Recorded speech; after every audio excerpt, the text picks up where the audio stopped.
আসসালামু আলাইকুম। আমার আজকের রেসিপি খেতাপুরি। ভাবছেন রেগে মেগে কাউকে গালাগালি করছি? মোটেও না। আজকে বানাবো বাংলাদেশের জনপ্রিয় একটা স্ট্রিট ফুড যার নামই হচ্ছে খেতাপুরি। বিশেষ করে ঢাকার মিরপুর এলাকায় এটা খুবই পরিচিত।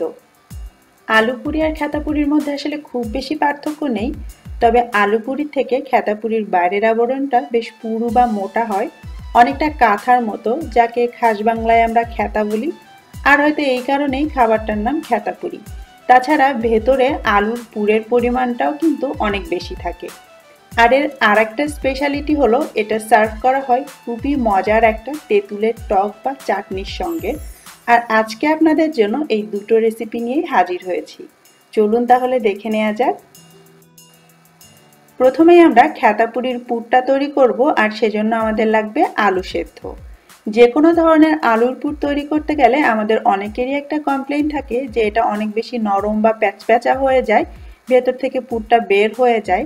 তো এটা ঠেকানোর একটা উপায় হচ্ছে বেশি পানিতে আলুটা সেদ্ধ করবেন এবং আলুটা পুরোপুরি সেদ্ধ না করে 90 থেকে 95% পর্যন্ত সেদ্ধ করবেন, মানে হালকা শক্ত থাকতেই তুলে নেবেন। আর গরম গরম অবস্থাতেই এটাকে কয়েক টুকরো করে এভাবে কেটে দিবেন।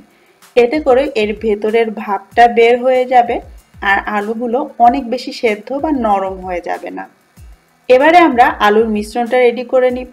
প্রথমে আমি এখানে 3টা তেলে ভেজে নেওয়া শুকনো মরিচ নিয়ে নিচ্ছি। তারপরে আমি এখানে নিয়ে নিচ্ছি মাঝারি সাইজের একটা পেঁয়াজের বেরেস্তা।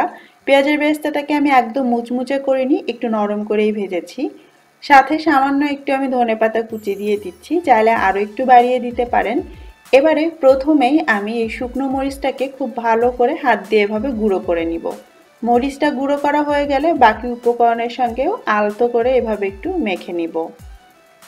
এটা হচ্ছে বেসিক মিশ্রণ, আপনি চাইলে এর সাথে শুধু লবণ আর আলু সেদ্ধ দিয়ে মাখিয়ে নিতে পারেন।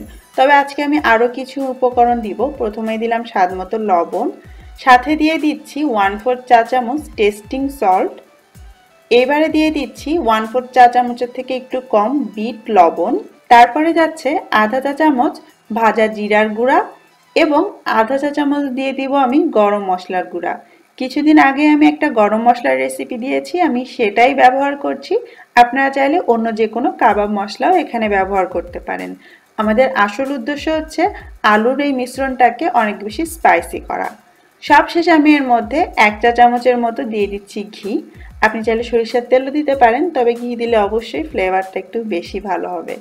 আলতো করে সব কিছু একসঙ্গে মিশিয়ে নিচ্ছি। এরপরে এর মধ্যে আমি আলু সেদ্ধ দিয়ে দিব। এখানে আমি 1 কাপ সেদ্ধ আলু চটকানো দিয়ে দিচ্ছি। আমি আলু বললাম না, আলু আমি সেদ্ধ করে সেখান থেকে চটকে নিয়ে তারপরে 1 কাপ মেপে নিয়েছি।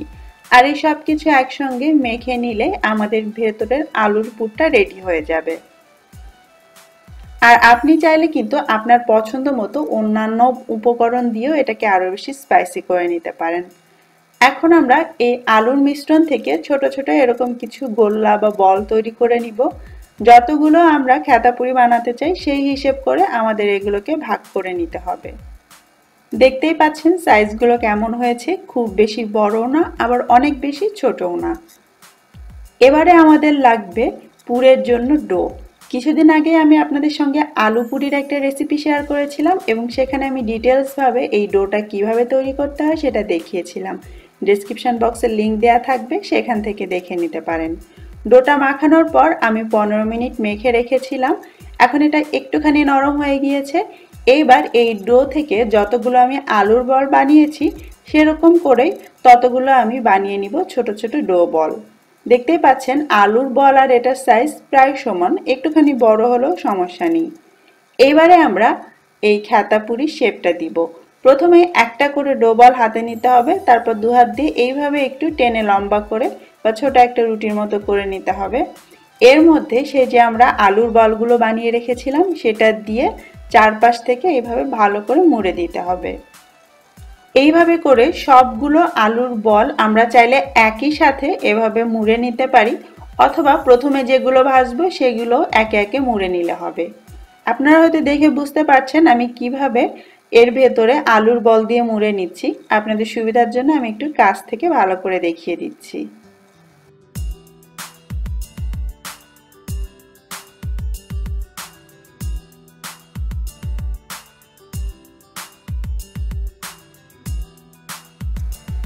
হয়ে গিয়েছে। আমি প্রথম ব্যাচে যেগুলো বানাবো সেগুলো শুধু এইভাবে ডো ভরে রেখে দিলাম। এইবারে ভাজার জন্য আমি প্যানটা রেডি করে নিব। চুলায় মিডিয়াম আঁচে একটা প্যান বসিয়ে তার মধ্যে আমি কিছু তেল দিয়ে দিচ্ছি। আমাদের এই খ্যাতা পুরি কিন্তু আলু পুরির মতো অনেক বেশি তেলে বা ডুবো তেলে ভাজতে হবে না। আমাদের তেলটা গরম হতে হতে এইবার এক একটা বল নিয়ে এইভাবে হাত দিয়ে জাস্ট একবার চাপ দিয়ে নিব। আলু পুরির মতো এটাকে বেলে লম্বাও করতে হবে না। মিডিয়াম আঁচে এবং মিডিয়াম গরম তেলে এখন আমরা এই পুরিগুলো ছেড়ে দিব। আর দেখতেই পাচ্ছেন এগুলো কিন্তু আমরা ডুবো তেলে ভাজছি না, পুরিগুলো অর্ধেকটা ডুবে আছে বা এর থেকে একটু কম তেলেও কিন্তু আপনি ভাজতে পারবেন। আর চুলার আঁচটা আপনাকে মিডিয়ামে রাখতে হবে, খুব বেশি বাড়িয়ে দিবেন না, কারণ আমাদের এই পুরির বাইরের আবরণটা তো মোটা, তো যদি আপনি বেশি আঁচে করেন তাহলে কিন্তু কাঁচা থেকে যাবে। আর যেহেতু ওপর দিয়ে তেল নেই তাই আপনি চাইলে এইভাবে ওপর দিয়ে একটু তেলটা উঠিয়ে দিতে পারেন, এতে করে ওপরেও একসঙ্গে কুক হতে থাকবে। তারপর কিছুক্ষণ অপেক্ষা করব এটা ওপর থেকে ফুলে ওঠা পর্যন্ত।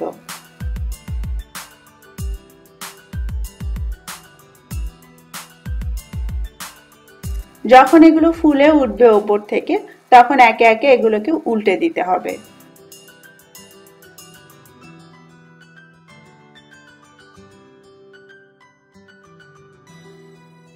সবগুলো উল্টানো হয়ে গেলে তারপর অন্য পাশেও আপনাকে একইভাবে ভেজে নিতে হবে, তবে দুপাশে আপনার পছন্দ মতো কালার করে নিতে চাইলে মাঝে মাঝে এইভাবে তেলটা উঠিয়ে দিতে পারেন, তাহলে ওপর থেকেও কালারটা আসবে।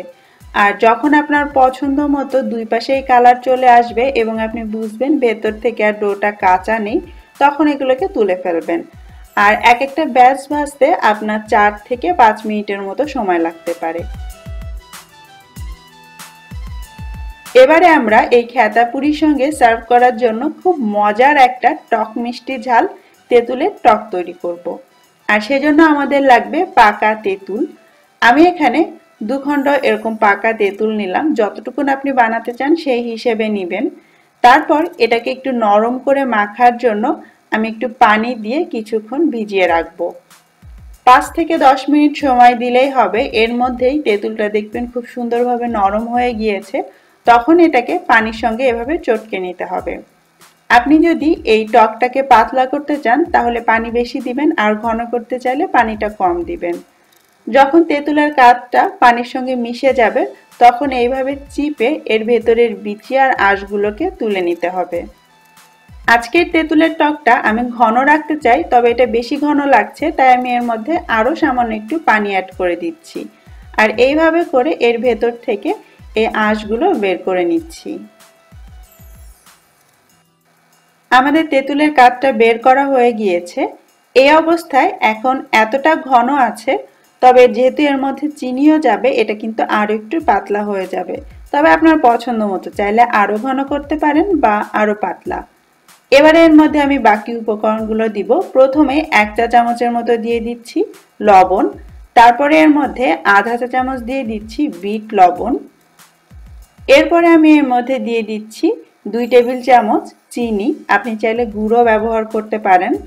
তারপরে যাচ্ছে একটা টেলে নেওয়া শুকনো মরিচ, যেটাকে আমি হাতে গুঁড়ো করে নিয়েছি, আর দিচ্ছি 2টো কাঁচা মরিচ একদম মিহি কুচি করে কাটা।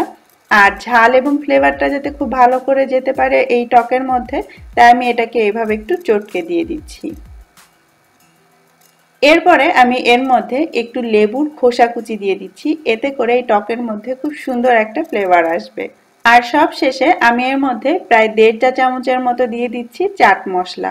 এটার রেসিপিও আমার চ্যানেলে পেয়ে যাবেন। চাইলে এর পরিবর্তে ভাজা ধনে এবং জিরের গুঁড়ো দেওয়া যাবে। এবারে এই সব কিছু একসঙ্গে মিলিয়ে নিলে আমাদের মজাদার তেঁতুলের টক একদম রেডি।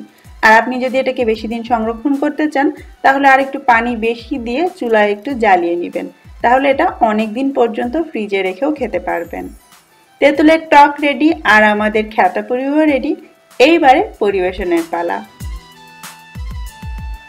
একটা পাত্রে আমি কয়েকটা খ্যাতা পুরি নিয়ে সাথে দিয়ে দিচ্ছি সেই ভীষণ মজার টক মিষ্টি ঝাল তেঁতুলের টক, এবং সালাদ হিসেবে যাচ্ছে কাঁচা পেঁয়াজ এবং অবশ্যই কাঁচা মরিচ।